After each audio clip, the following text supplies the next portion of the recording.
¿Qué pasa con las candidatas mujeres? ¿Se respetó? ¿Hubo incumplimiento o no, Mariana? ¿Qué pasa? ¿Qué pasa? Falta muy poquito para las próximas elecciones, pocas semanas, y una investigación encontró que muchas de las listas que ya están armadas y que se van a presentar en las próximas elecciones no cumplen con la ley de cupo. Ahora te vamos a contar cuáles son y qué podemos hacer frente a este incumplimiento de la ley.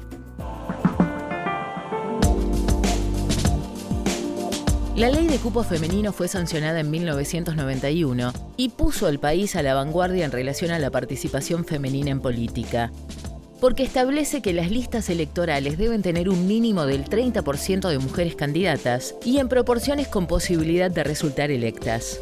Y dice que no será oficializada ninguna lista que no cumpla estos requisitos. Casi un cuarto de siglo después, más de un 10% de las listas de las PASO no cumplió con el piso de candidatas mujeres. Según un informe del equipo latinoamericano de Justicia y Género, las listas de todo el país para cargos en el Congreso Nacional muestran que en algunas provincias el incumplimiento de la ley de cupos llega al 50%.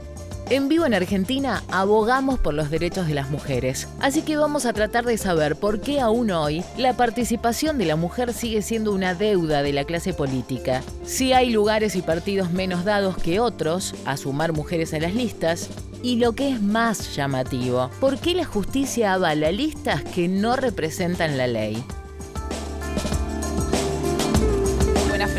Ahí propone el informe y estamos con Lucía Martelote, que ella es integrante del equipo latinoamericano de Justicia y Género, que fue esta asociación que viene trabajando justamente monitoreando el cumplimiento de la ley de cupo y que trae estos datos de esta investigación. Gracias por venir, Lucía. No, muchas gracias a ustedes por la invitación, Mariana. Ahora, primero, ¿revisaron cuántas listas? Bueno, en realidad las listas que revisamos fueron las que se presentaron para el Congreso, para diputados, y revisamos 234 listas. ¿De todo, o sea, en todo el país? De todo el país, de todas las provincias del país. Y ahí lo que vimos de este relevamiento es que de esas 234, más del 10%, que son 25 listas, incumplían con lo que establece la ley de cupo femenino. ¿Qué partidos son los más incumplidores? En realidad no hay para algún partido. Eso también fue una cosa que nos llamó la atención porque es bastante generalizado. Tenemos partidos de izquierdas, de derecha, o sea, lo que vemos es que Cambiemos, el Frente para la Victoria, el FIT, Progresistas, la UCR, el Partido Obrero. Hay un montón de partidos que incumplen. Hay una mala conducta generalizada. Exacto, sí, no es exclusivo de ningún partido político. Y después, por otro lado, también vemos que es una cuestión que no se da en una o dos provincias, sino que hasta en 7 provincias vimos que habían listas que incumplían. ¿Cuáles son las más incumplidoras, las provincias donde encontraron más irregularidades? Las 2 provincias en las que se verifican más irregularidades son Misiones, en las que 7 de las 13 listas, o sea, más del 50% de las listas no cumplen, y Salta, que ahí vemos que son 6 de 13. Ahora, ¿cómo para contarle a la gente cómo se cumple con la ley de cupo? ¿Cómo deberían aparecer las mujeres en las listas para estar de acuerdo a la ley? Bueno, eso es interesante porque la ley de cupo en la Argentina fue evolucionando. Fue una ley pionera, como ustedes bien comentaban en el informe. En el año 1991 Argentina fue el primer país que sancionó la ley de cupo femenino, pero en ese momento lo que establecía la ley era que tenía que haber un 30% de mujeres en las listas.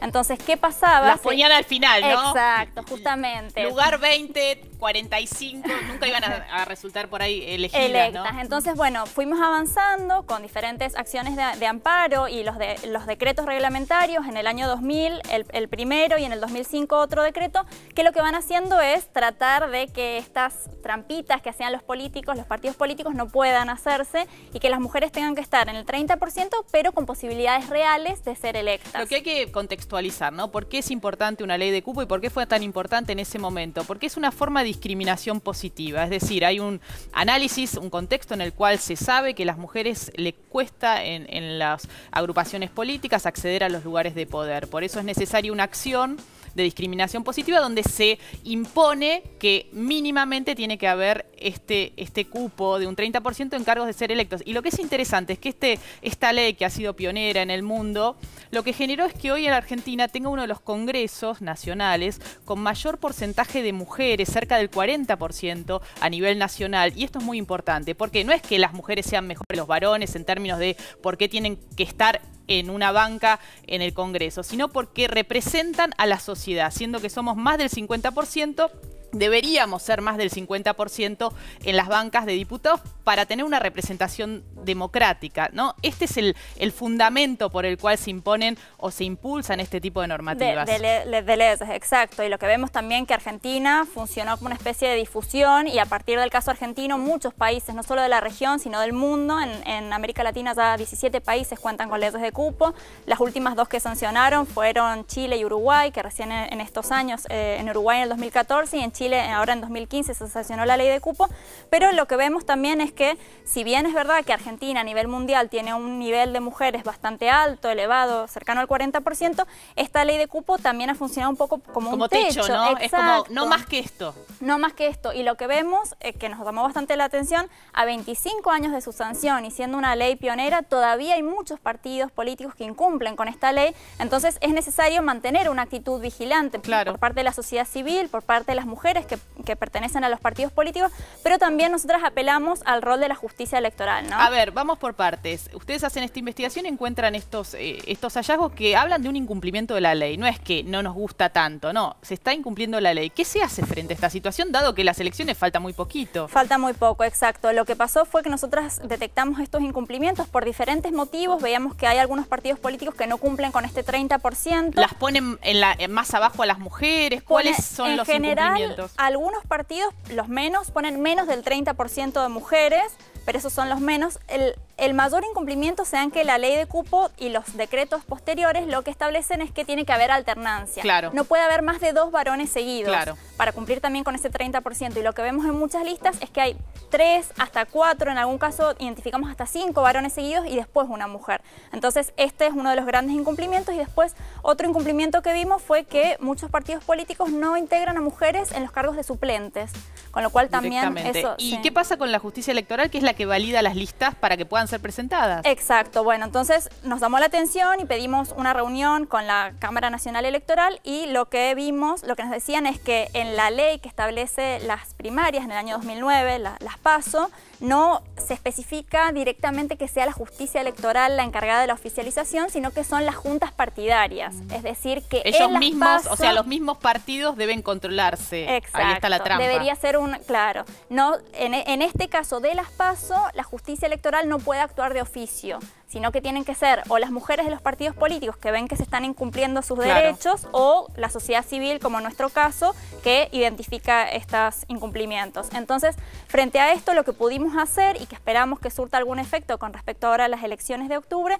es que mandamos unas cartas junto con otras 3 organizaciones de la sociedad civil a los juzgados de primera instancia de estas 7 provincias que nosotras vimos que incumplían, identificando cuáles eran las listas que incumplían y los motivos. Y esperando que estas listas, ahora que son las elecciones oficiales, sean objetadas. Exacto, y que la justicia electoral en este caso sí ejerza el control, el debido control. Exacto. Las mujeres que integran esas agrupaciones políticas en esas listas donde no se está cumpliendo, ¿han podido levantar la voz o no? La verdad es que es bastante complejo. Algunas mujeres de esos partidos políticos nos avisaron que se estaban incumpliendo, pero también, como nosotras bien decimos en nuestro informe, es muy difícil dejar a cargo de las mujeres que están viendo que se incumplen sus derechos la responsabilidad de hacer que se cumpla. Sí, de hecho ya evidentemente no pueden negociar de igual a igual, digamos, el cumplimiento de la ley. Exacto, y muchas con las que hablamos, y sobre todo mujeres que han ejercido puestos en partidos políticos, nos comentaban que muchas veces cuando son ellas mismas las que ven que se incumplen sus derechos, las que reclaman, va en contra de sus carreras políticas a posteriori. En esa ocasión pueden acceder al puesto que les corresponde legítimamente. Pero después las dejan de lado. Exacto. Entonces, en ese sentido creemos que debería ser la justicia electoral y no las mujeres de los partidos políticos quienes actúen y conforme en realidad a la Constitución Nacional y a las... Debería haber mayor interés del cumplimiento de la ley. Muchas gracias, Lucía, y sobre todo por este monitoreo que hacen desde el equipo latinoamericano de justicia y género, dando cuenta de una situación irregular. simplemente eso. Y creo que un datito más para decir cuál es el impacto de la presencia de las mujeres en el Congreso. Y bueno, en la última década ha sido muy interesante, si uno puede analizar, leyes que se han aprobado que tienen que ver con los derechos de las mujeres. Y esto ha sido en alianza de mujeres de distintos partidos políticos. La ley de educación sexual, la ley de salud sexual y reproductiva, de ligadura de trompas, de violencia, de trata. Todas leyes que han sido impulsadas, por supuesto después apoyadas por legisladores varones, pero en mayoría, en principio, por mujeres de distintos bloques políticos, y esto hace de la importancia del cumplimiento de esta ley de cupo. Así que ojalá que se pongan al día los partidos políticos en las provincias que la están incumpliendo.